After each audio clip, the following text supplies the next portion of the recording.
네, 안녕하세요. 올바른 수학교육연구소의 강사 이정훈입니다. 오늘은 네, 일반 편입 대비를 위한 강의를 촬영을 할 건데 수열의 극한에 대한 얘기를 진행을 해보도록 할게요.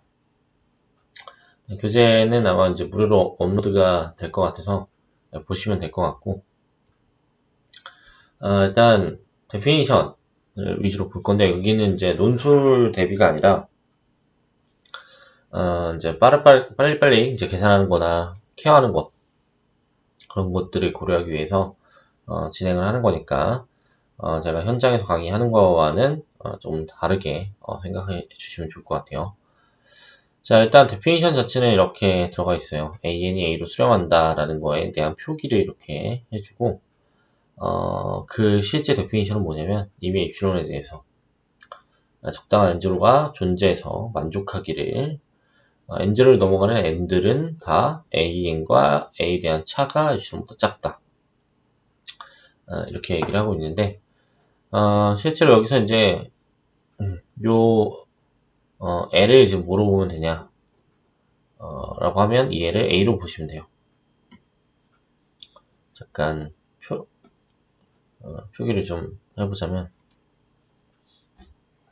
이거를 a 정도로 보시고 이걸 a 마이너스 입실론 a 플러스 입실론 정도로 보게 되면 an과 a에 대한 차가 입실론보다 작다는 게 이 부분을 얘기하는 게 여기 모든 an들이 들어가 이거예요. 근데 n0를 넘어가는 모든 n들은 여기 들어가. 그래서 러프하게 얘기하면 유한계를 제외하고는 an과 a에 대한 차가 입실론보다 작아져 라고 하는 상황을 얘기하게 된 거죠. 이게 이제 실제 데피니션이고 요 데피니션 사항은 있지만 이제 이 데피니션만으로 계산을 하는 건 아니고 상황에 따라서 계산을 어떻게 할지는 이제 고려하면 되는 거죠. 어쨌든 뭐 데피니션이 이렇게 이제 주어져 있다 이렇게 생각하시면 될 것 같아요. 그 다음에 이걸 계산할 때는 실제로 이 데피니션 가지고 계산하는 게 아니라 이 대수 성질로 계산을 하는데 AN이 알파로 수렴하고 BN이 베타로 수렴한다고 가정했을 때 풀마에 대해서 각각의 극한의 합 혹은 차로 계산된다. 스칼라면은 밖으로 빠질 수 있다. 그 다음에 곱한 것도 각각의 스칼라의 곱으로 값의 곱, 극한값의 곱으로 표현해 줄 수 있다. 스칼라는 스칼라가 된다. 그 다음에 베타분의 알파, bn분의 an에 대한 극한은 베타분의 알파가 된다. 이렇게 얘기를 하고 있어요. 사실 이제 이 부분도 결국 고려를 하면 역이 성립하냐 이렇게 거꾸로 갈 수 있냐 이렇게 보면 실제로 거꾸로는 성립하지 않아요. 그러니까 수렴하지 않아도 이렇게 합은 같은 결과를 가져갈 수 있는 게 뭐 이런 식으로 AN의 수열이 마1, 1, 마1, 1 뭐 이런 식으로 하는 수열이고 그 다음에 1, 마1, 1 이렇게 진행되는 수열이라고 했을 때 둘을 합한 거는 계속 0으로 고정되겠죠. 그러면은 값을 0으로 수렴한다라고 얘기해 줄 수 있기 때문에 수렴하지 않는 거에 대해서 수렴성을 줄 수 있어요. 근데 역을 고려하겠다라는 거는 An과 Bn에 대한 수렴성이 보장되지 않기 때문에 얼마로 수렴한다 하더라도 각각이 얼마로 수렴한다라는 얘기를 해줄 수가 없다라는 거죠. 근데 이건 실제로 진동하니까 수렴하지 않는 거죠. 자, 그래서 이렇게 이제 생각해보면 역이 성립하지 않는다는 걸 알 수가 있고 이런 대수성 성질을 어디에 이용하냐라고 하면 중고등학교 때 계산에 많이 이용해요. 물론 일반 편입에서는 그냥 어느 정도 수렴성만 판단하고 가기 때문에 이제 이용할 수 있긴 하지만 연대나 그 고대 편입에서는 사실 사용할 수가 없죠. 근데 이 프로퍼티를 이용을 해서 만약 계산을 하자면 위아래로 n으로 나눠줘요. 그러면 이렇게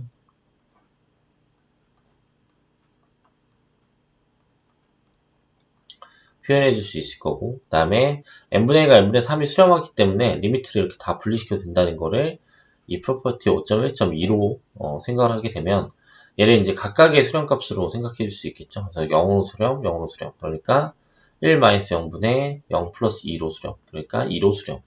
이라는 형태를 만들어낼 수가 있어요. 그래서 이런 식으로 이제 계산을 한다는 건데, 사실상 이런 계산을 물어보진 않기 때문에, 간단하게 이렇게 보시면 좋을 것 같고, 일단 표현을 한번 이렇게 해봤다. 이렇게, 생각할 수 있어요. 자, 다음 장으로 한번 넘어가 보죠.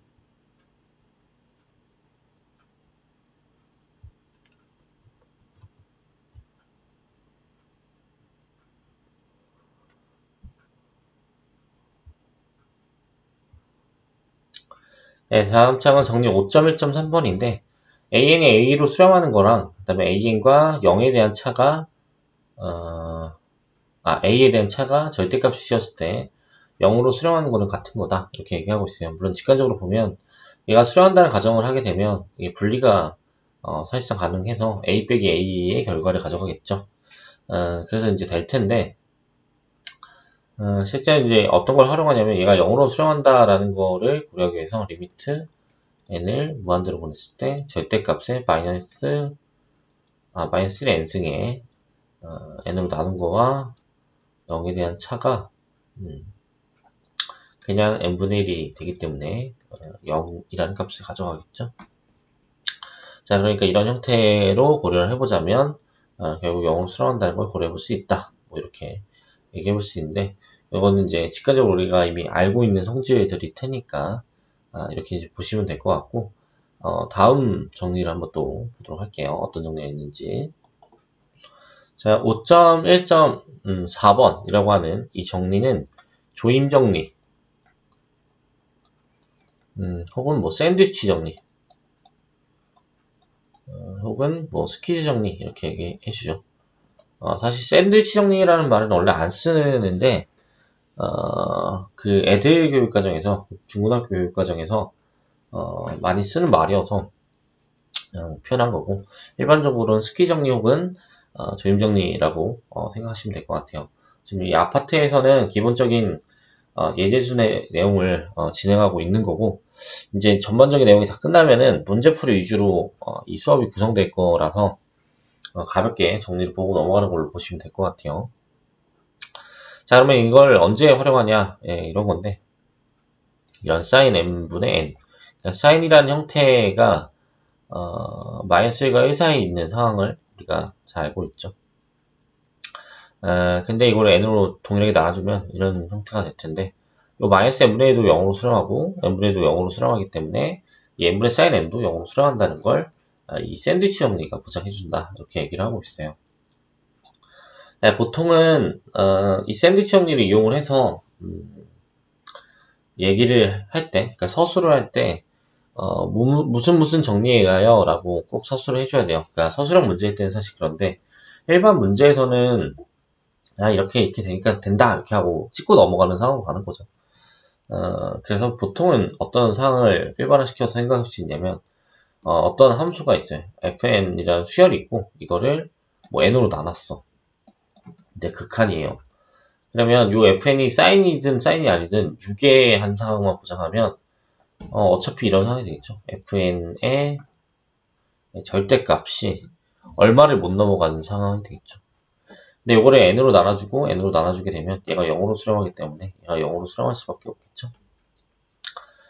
그래서 앞에 있는 정리까지 같이 고려하면 샌드위치 정리를 생각하든 앞에 방금 봤던 정리를 생각하든 간에 0으로 수렴한다는 걸 바로 보장해 줄 수 있기 때문에 이런 식으로 계산을 빨리 처리할 때 사용하는 거예요. 네, 이제 이런 실수를 많이 해요. 어떤 실수를 많이 하냐면, 어떤 AN이라는 수열이 있고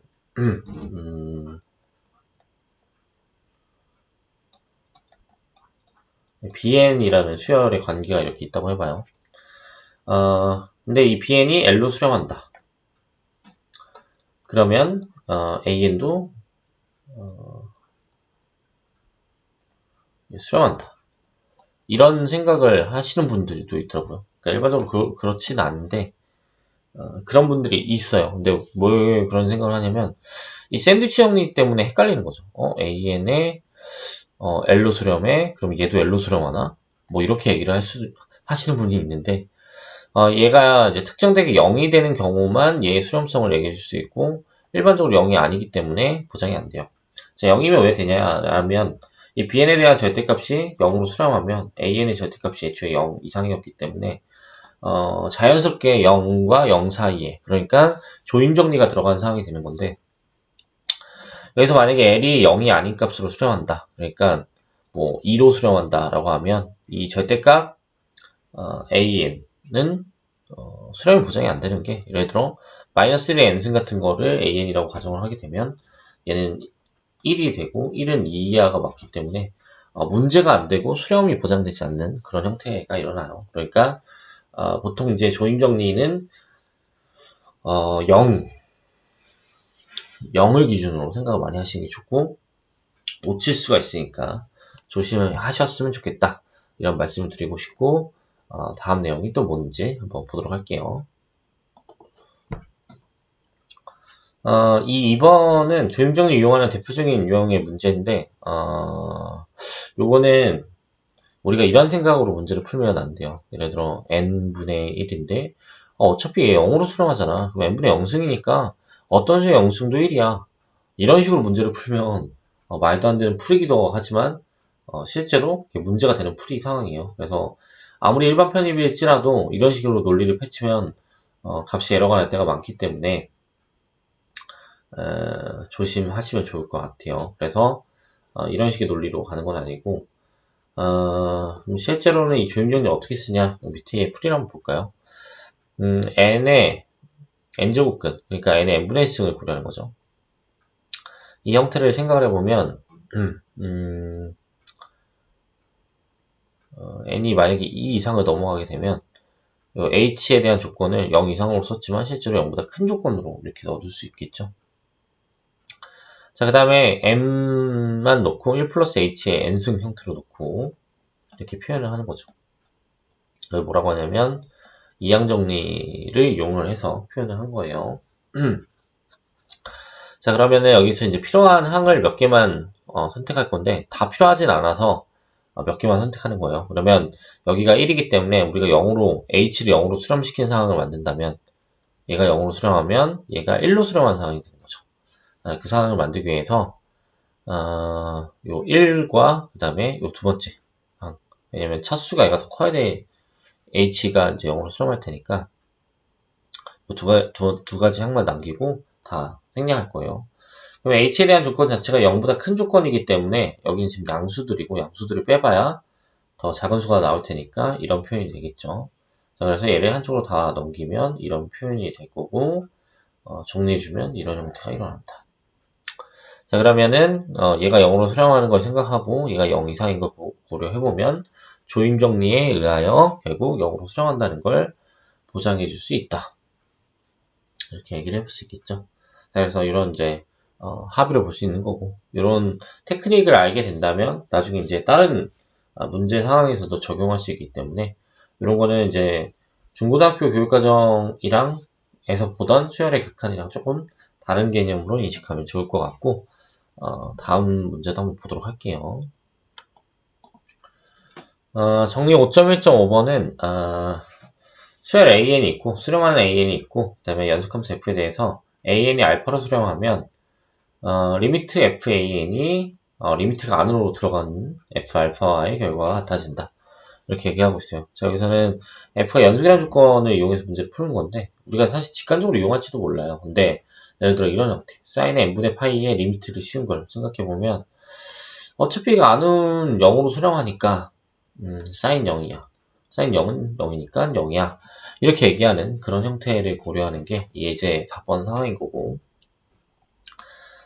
이런 상황을 이제 활용할 수 있는 상황들이 되게 많아요. 근데 이제 판정 같은 거 이용할 때 쓸 수 있어요.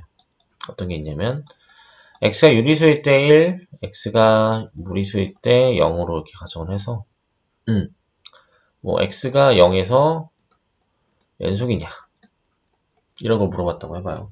그러면 유리수들은 다 1이고 무리수들은 다 0이기 때문에 사실 연속이 되지 않겠죠. 지금 연속에 대한 개념은 아직 안 나왔지만 우리가 이제 중고등학교 때 배웠던 그 상황에서 그냥 간단하게 한번 생각해봐요. 그러면 아마 안 될 거라는 걸 대충 추측할 수 있어요. 유리수들은 1인데 무리수는 빵이니까.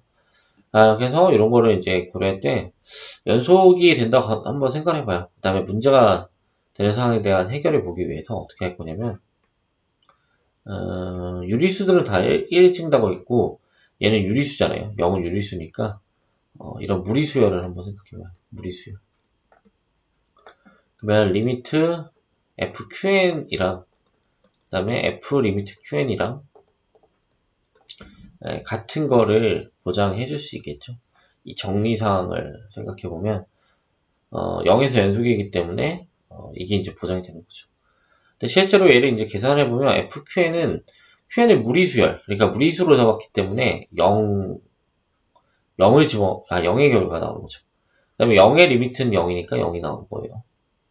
자, 그 다음에 리미트 qn은 0이었고, 그럼 f0가 되는 건데, f0는 유리수를 집어넣기 때문에 1이 나오죠. 0이랑 1이랑 같다는 거니까, 모순이다. 그래서 결국 불연속이네. 이렇게 생각을 해볼 수가 있죠. 그러니까 이런 식으로 이제 연속성에 대한 판정을 할 때 쓰는 정리인데, 그래서 그런 의미로 얘를 보통 뭐라고 얘기하냐면, 수열 판정법이다. 이렇게 얘기해줘요.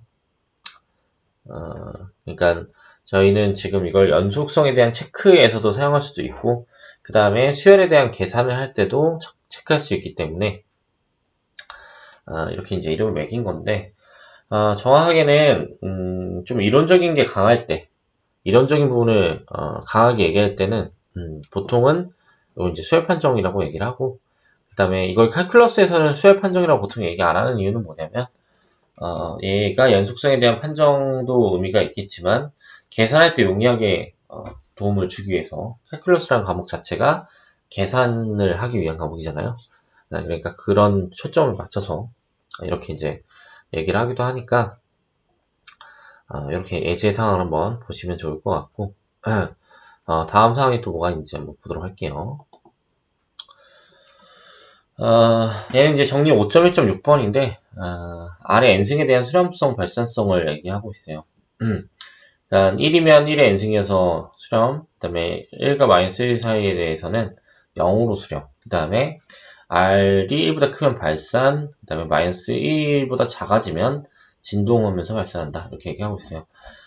네, 이제 수렴한 조건이 왜 얘냐, 이거는 이제 간단하게 생각해 볼 수 있는 게 2분의 1의 n승 같은 걸 생각해 봐요. 그러면 2의 n승분의 1이 되겠죠? 그럼 2의 n승이 크냐, n분의 1이 크냐, 라고 하면 n분의 1이 크죠. 왜냐면 n이 2의 승보다 작기 때문에 n분의 1이 더 커질 수밖에 없어요. 근데 얘가 0 이상인 거 보장이 되죠. n분의 1이 얼마로 수렴하냐 하면 0으로 수렴하기 때문에 조임 정리를 써보면 얘가 수렴하는 거 알 수 있어요. 자, 이런 입장에서 이 문제 상황들을 한번 고려해 볼까요?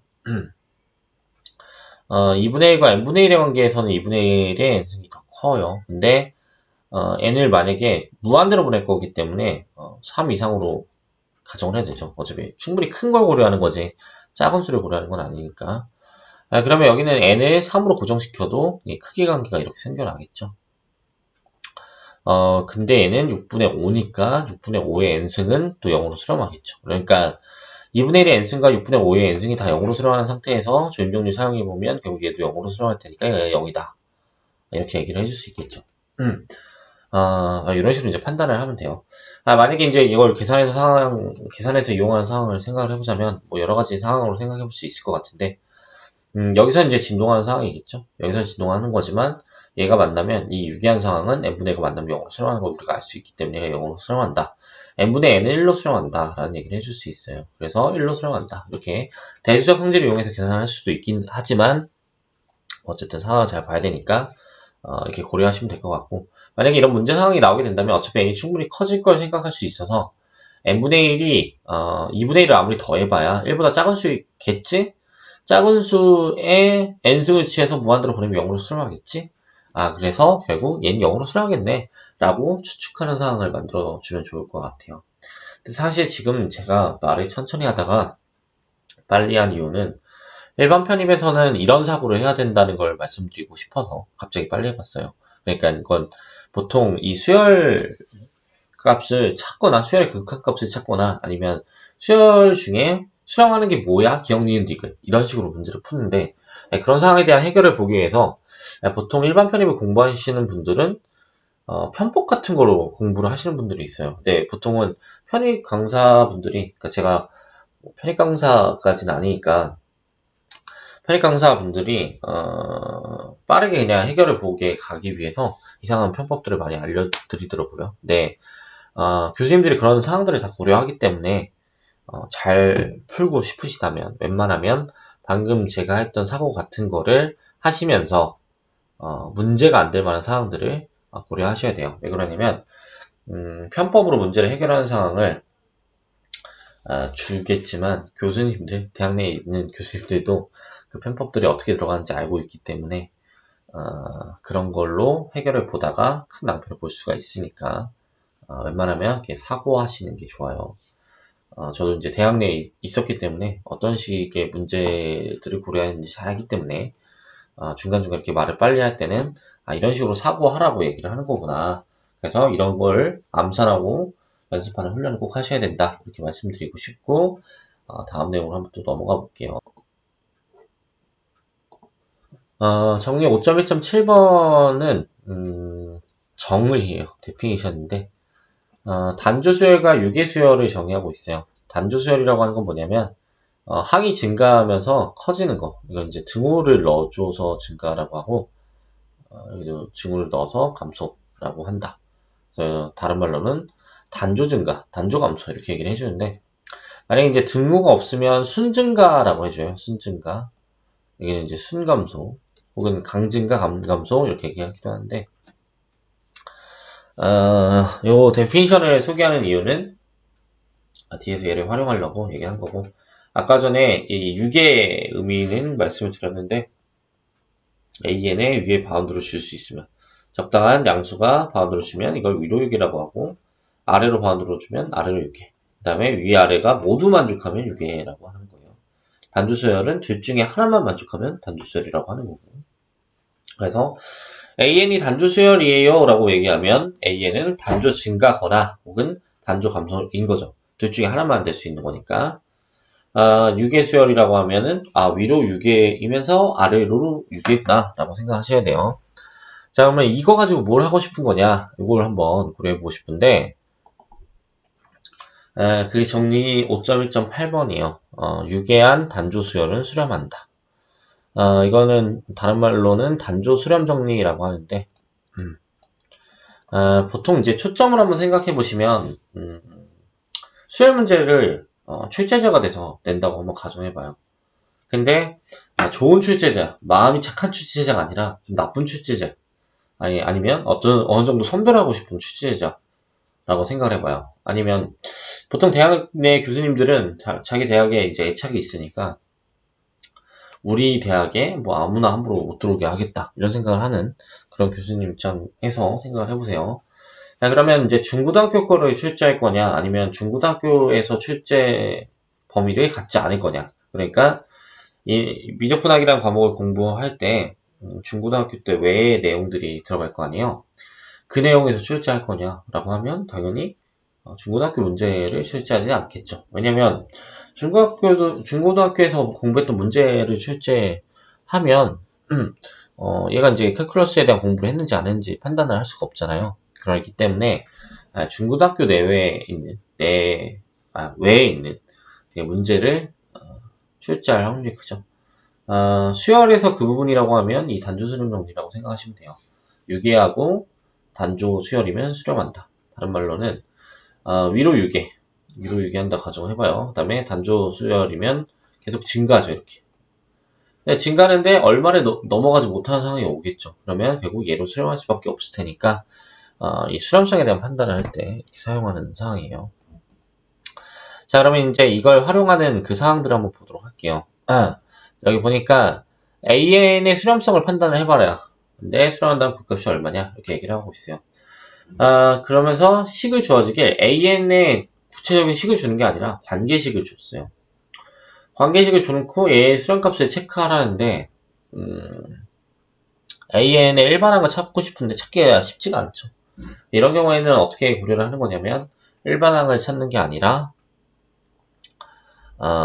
단주 수렴 정리 같이 간접적인 상황을 이용을 해서 수렴성을 판단해서 그 수렴값을 찾는 걸로 가는 거예요. 근데 수렴값을 찾는 건 어렵지가 않은 게 수렴한다는 보장만 된다면 얘나 같은 값으로 수렴하죠. 예를 들어 얘가 알파로 수렴한다면 요 안에 있는 AN도 알파로 수렴할 테니까 알파는 루트 알파 플러스 2로 관계식이 생길 거고 알파 제곱은 알파 플러스 2고 알파에 계산하기 위해서 한쪽으로 넘겨주면 알파는 2 또는 마이너스 1이라는 결과가 생겨나죠. 그럼 2 또는 마이너스 1인데 AN들을 실제로 보면 양수를 넣고 양수들에 대한 관계식을 계속 세웠기 때문에 음수가 나올 수가 없죠. 그래서 얘가 아니라면 2로 수렴한다. 그래서 그 극한값이 2다 라는 얘기를 해줄 수가 있겠죠. 그래서 결국 이 극한값을 그러니까 이 극한값이 존재한다는 보장만 된다면 수렴이 보장이 된다면 그러면 얘로 수렴한다는 거 찾는 거는 어려운 일이 아니에요. 근데 문제는 이건 수렴을 가정을 해놓고 문제를 푸는 거기 때문에 이렇게 내가 풀었다고 해서 정답 처리를 해주지는 않죠. 네. 이거 뭐 그런데 청거짓에서는 상관없잖아요. 이렇게 판단하실 수도 있는데 사실 그렇지 않은 건 뭐냐면 수렴성이 깨지는데 이 알파 값은 나오는 경우들도 있어요. 수렴성은 수렴하지 않는데 내 관계식상 수렴 값이 나올 수가 있는 경우도 있고 그 다음에 요거는 지금 간단한 식이었기 때문에 2차 식이 나와가지고 알파를 찾을 수 있었는데 이걸 5차, 6차로 넘어가서 알파를 못 찾게 만들어버리는 경우도 있죠. 그러니까 내가 이 수렴값의 후보자를 찾았다고 해서 수렴이 된다는 것도 보장이 안 돼 있고 실제로 이 수렴값의 후보자를 찾지 못하는 경우도 있기 때문에 이런 경우에 대한 케어를 하기 위해서 어떤 정리를 사용해 봐야 되냐라고 하면 이 정리 5.2.8번을 고려하셔야 돼요. 그럼 실제로 어떤 식으로 이용을 하냐라고 할 때는 얘부터 해야 돼요. 얘부터. 일단 수렴 값이 있는지 없는지 이제 고려를 해보는 거예요. 이걸 이제 디스커션이라고 하는 건데 디스커션을 먼저 해봐서 수렴 값이 있는지 없는지 후보자들을 봐요. 예를 들어 이걸 계산했더니 다 복소수야. 그러면 이건 실수상에서 얘기를 해야 되는데 복소수가 나왔으니까 당연히 수렴하지 않는다 이렇게 얘기하면 되겠죠. 이거 지금 공업상 얘기가 아니라 미적분학에서 얘기하는 거예요. 미적분학이니까 이렇게 얘기하는 거예요. 미적분학은 실수상에서만 얘기하니까. 자, 그래서 요 이 값이 아니라 뭐 어떤 복소수들이 나오면 수렴값의 후보자가 없으니까 발산이구나 하고 넘어가면 되고 만약에 이렇게 이제 값이 나오면 그 후보자를 기준으로 생각하는 거죠. 방금과 같이 2와 마이너스 1이 나왔는데 2는 가능성이 있고 마이너스 1은 불가능하죠. 음수들은 나올 수가 없으니까. 그래서 이 2를 기준으로 얘기를 해야 되겠구나 이렇게 생각을 할 수 있어요. 자, 그 다음에 생각할 수 있는 건 뭐냐면 수렴성을 체크하는 간접적인 상황을 해결해주는 정리가 일반적으로 수학에서는 엄청 많은데 다행히 미적분학에서는 단조 수렴 정리라는 이 정리 하나밖에 없어요.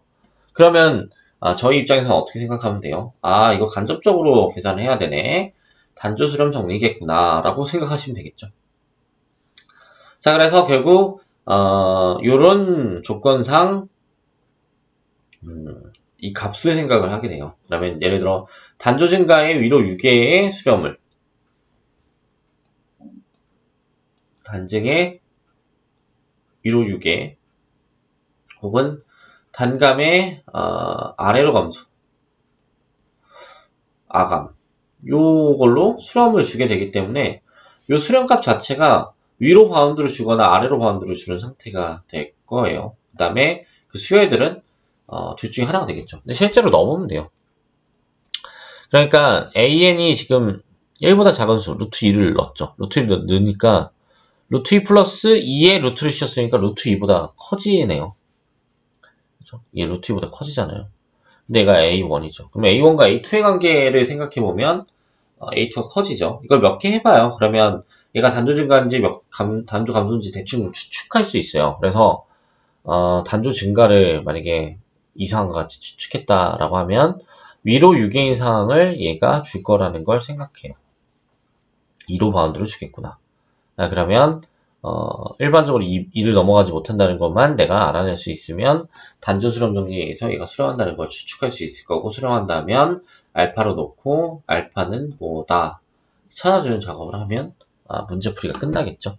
그러니까 사실 수학은 눈치가 있으면 엄청 빠르게 풀 수 있어요. 그러니까 눈치 없이 나만의 풀이를 고집하겠어, 나는 나만의 풀이 방법, 멋진 풀이 방법 만들어내겠어, 이런 생각을 하면 사실 그냥 수학을 잘하기가 쉽지가 않아요. 물론 일반론을 펼치는 건 말이 안 되겠지만 눈치껏 배우고 그걸 이용해서 문제를 똑같이 풀면 어차피 정형화되어 있는 상태이다 보니까 엄청 특수한 문제가 아닌 이상 거의 다 해결이 되거든요. 그 다음에 그 특수한 문제에 대해서 그런 고집을 부리면 돼요. 이건 어려운 문제네, 이 문제는 내가 멋있게 풀어내겠어, 이런 생각을 하면 쉽게 해결될 문제인데, 그렇지 않으면 힘드니까 이렇게 고려를 하시면 될 것 같고.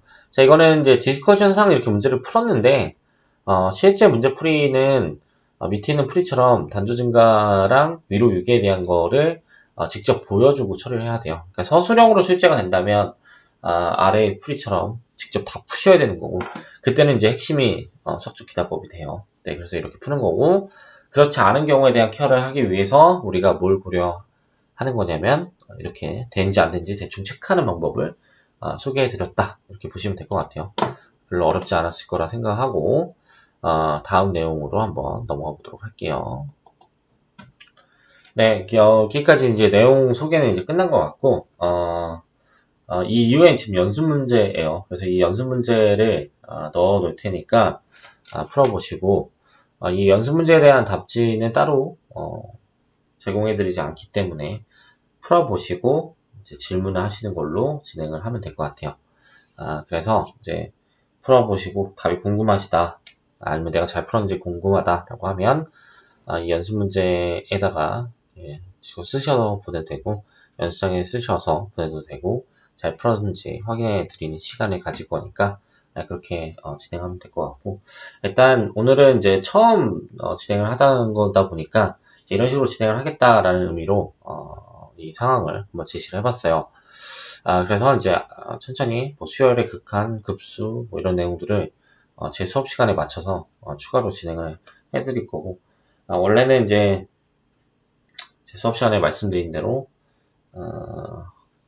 수리논술이랑 이걸 이제 분리해서 한번 수업을 진행을 해보고 싶었는데 시간적인 문제가 좀 있는 것 같아서 이거는 이제 무료 콘텐츠로 제공해드리는 걸로 바꿨으니까 그런 식으로 이용을 해주시면 감사할 것 같아요. 자, 그래서 오늘 내용을 여기까지 마치고 여기서 한 번만 더 당부의 말씀을 드리자면, 꼭 훈련을 해야 되는 부분, 그러니까 사실 교육에서 훈련이란 말은 안 되는 말이긴 하지만 제가 생각하는 훈련이라는 개념은 미리 연습을 해놔야 되는 부분, 그러니까 그거는 꼭 뭘 하셔야 되냐면 머리로 생각하는 연습, 그 다음에 정확한 상황 인지, 그 다음에 암산하는 거, 요 세 개는 꼭 연습을 해보셔야 돼요. 그래서 오늘 미리 어떻게 해야 되는지 중간중간 넣어놨으니까 나중에 이제 문제풀이가 나오는 상황에 계속 진행을 해드릴 예정이에요. 그래서 오늘은 여기까지 마치고 다음 시간에 또 찾아뵐게요. 감사합니다.